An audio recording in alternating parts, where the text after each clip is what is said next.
Imagine the scene.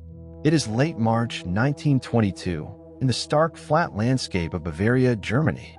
Imagine a small hexagonal farmstead named Hinterkaifeck, sitting like an island in a sea of forest and fog.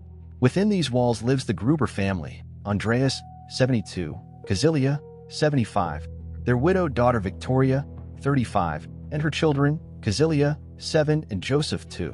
Imagine Andreas Gruber, a man known for his severe antisocial behavior and a history of domestic sabotage. He is a technical master of his land, but a biological failure in his community. Days before the end, imagine Andreas finding footprints in the snow, tracks leading from the woods to the barn, but never leading back out. He finds a newspaper he never bought and hears scratching in the attic. This is the first analyzed behavioral failure. Despite knowing a physical intruder was within his perimeter, Andreas chose not to alert the authorities. He relied on his own mastery of the farm, unaware that the architecture of his isolation was being used against him. The archive is open. The timeline of the total deletion of a Hinterkaifeck residence begins with these silent, incoming tracks. Technical density expansion. The farm's structural layout featured an interconnected barn and living quarters, common in Upper Bavarian architecture, which allowed for silent movement between zones.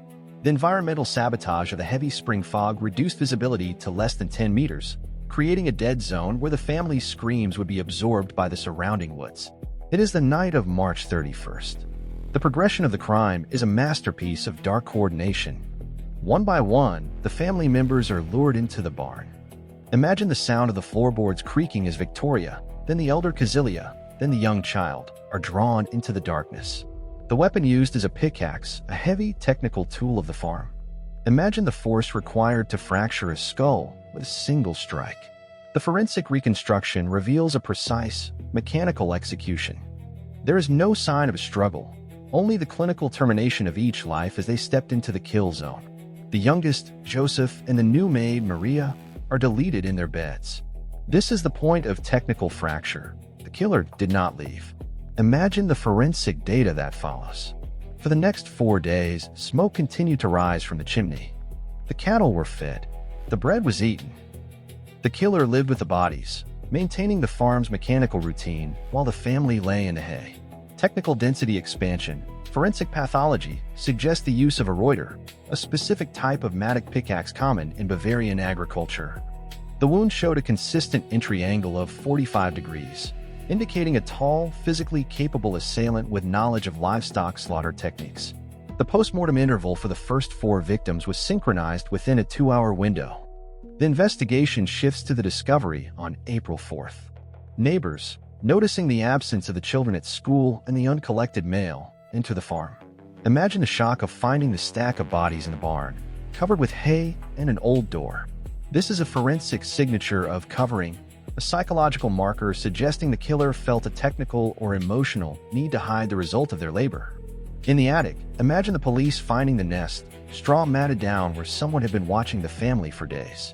The informational sabotage of the early 20th century police work was absolute.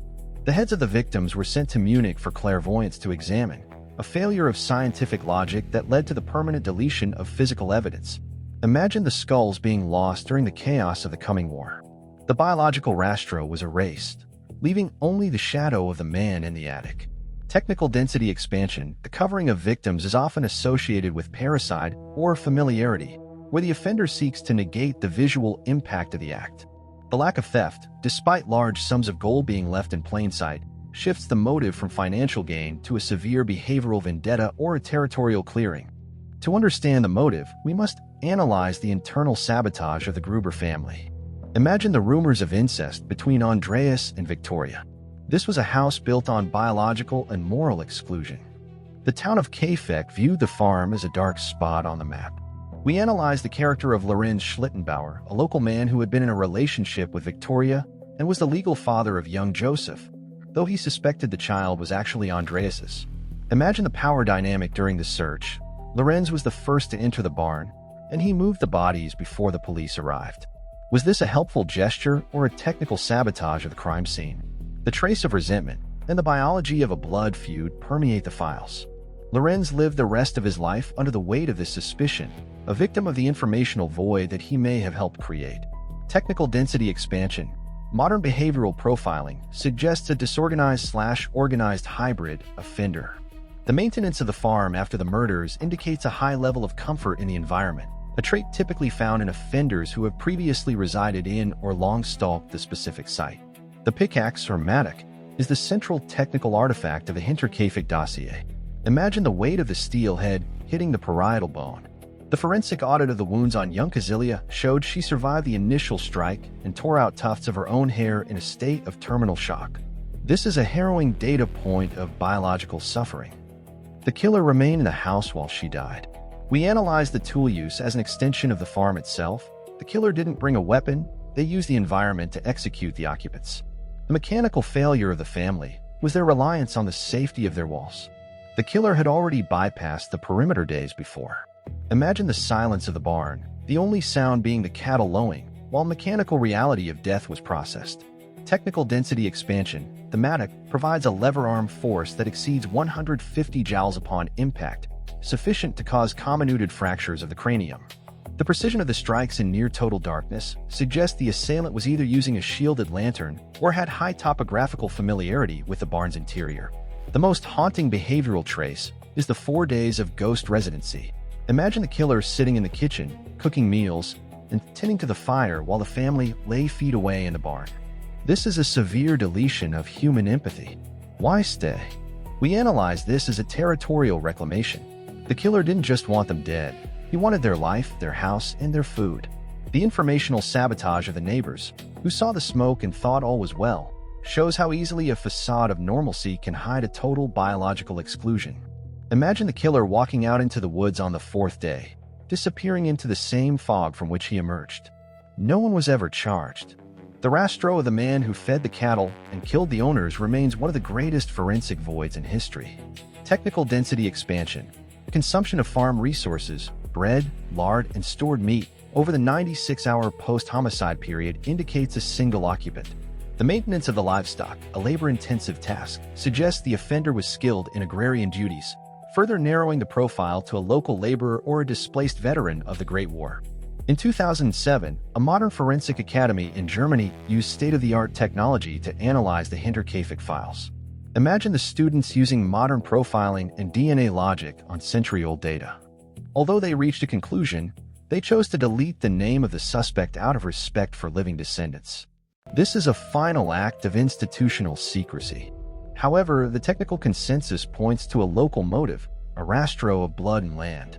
The farm itself was demolished in 1923, a physical deletion of the site to purge the memory of the trauma. Imagine the soil where the barn once stood, now just a flat field, hiding the technical echoes of the pickaxe. Technical density expansion, modern geospatial mapping of the footprints described in 1922, suggests the intruder utilized the dead ground of the forest edge to observe the farm's daily cycle. The clairvoyant failure of 1922 is now cited in forensic textbooks as a primary example of how superstition can sabotage the chain of custody and evidence preservation. The final minute-by-minute reconstruction of Dossier 18 ends here. 6 lives deleted in the fog of Bavaria, leaving a forensic void that a century of investigation has failed to fill. The trace of the man in the attic and the smoke from the chimney remain as warnings about the fragility of isolation. The biological facts are immutable: a family gone, a farm destroyed, and a killer who walked away. Every piece of evidence tells a story, even when the heads of the victims are lost to time. Your mind is the final piece of this investigation. Join our community by clicking the subscribe button. Help us track the traces that the fog of history tries to hide. I am your guide through the shadows, and I will return with a new dossier very soon. Keep your mind sharp. Imagine the scene with your eyes closed. And remember, every footprint in the snow counts, especially the ones that never lead back out. This is Mind 74, and we are the keepers of the cold files. The investigation is suspended, but the mystery is eternal. Until next time. Technical density expansion, the Hinterkaifeck case remains the definitive study in stranger in the house syndrome and agrarian mass homicide.